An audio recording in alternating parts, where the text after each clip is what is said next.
Chers amateurs de partage, bonjour.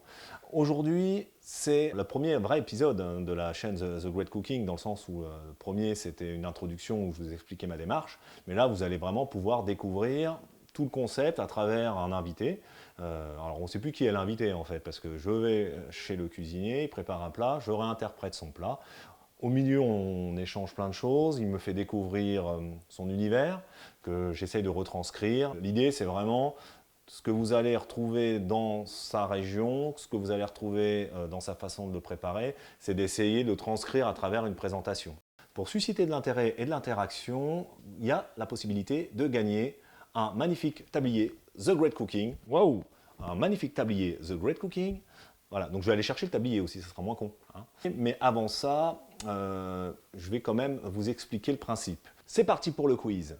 Donc là, c'est un quiz. Ça veut dire qu'il va falloir chercher dans la vidéo toutes les déclinaisons de pêche.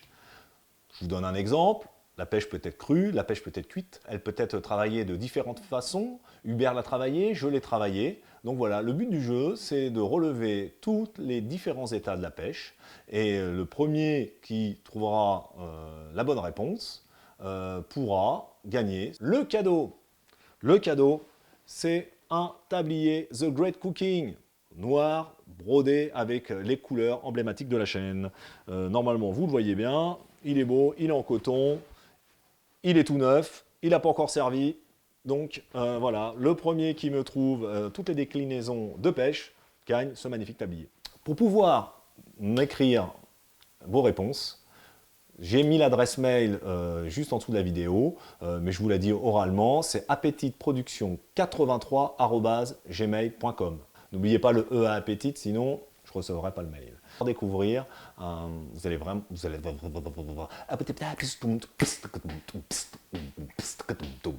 Arnaud Fligère, Appétit Production et The Great Cooking vont vous présenter un épisode où Hubert va vous partager un magret de canard flambé dans le Luberon.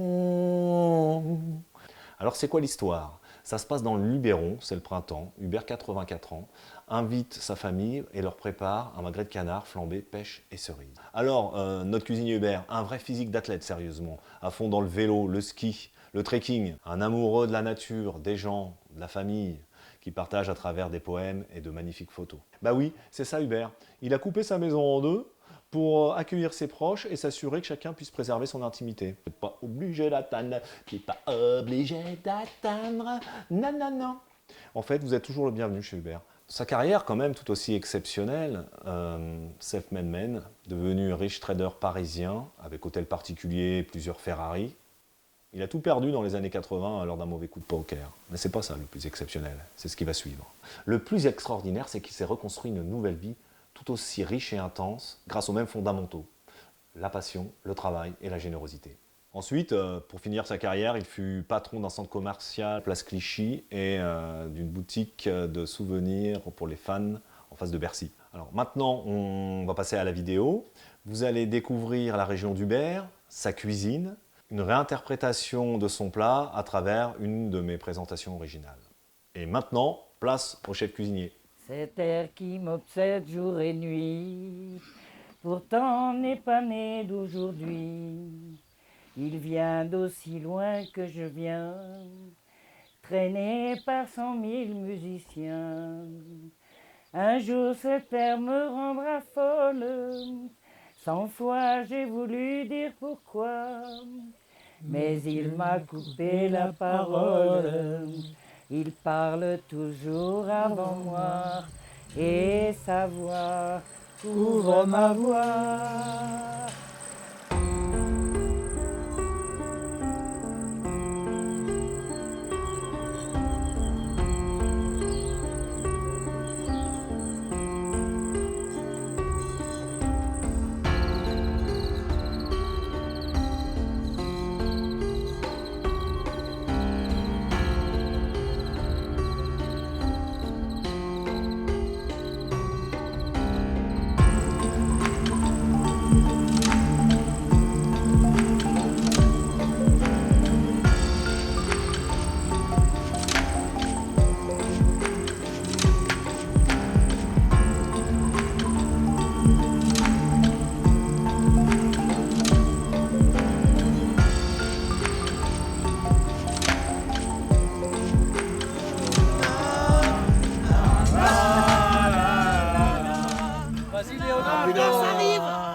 comme ça, hein. Parce que j'étais un élève très indiscipliné, déjà à l'école, en communal. Et quand le prof me donnait des lignes, je prenais 2 stylos que je tenais à la main et je faisais mes lignes 2 par 2. Alors le prof l'avait remarqué. Alors après, au lieu de me donner des lignes, comme je parlais beaucoup, il me donnait des problèmes. Il me disait, tu fais le problème de telle page à telle page. Donc là, j'étais obligé de travailler là.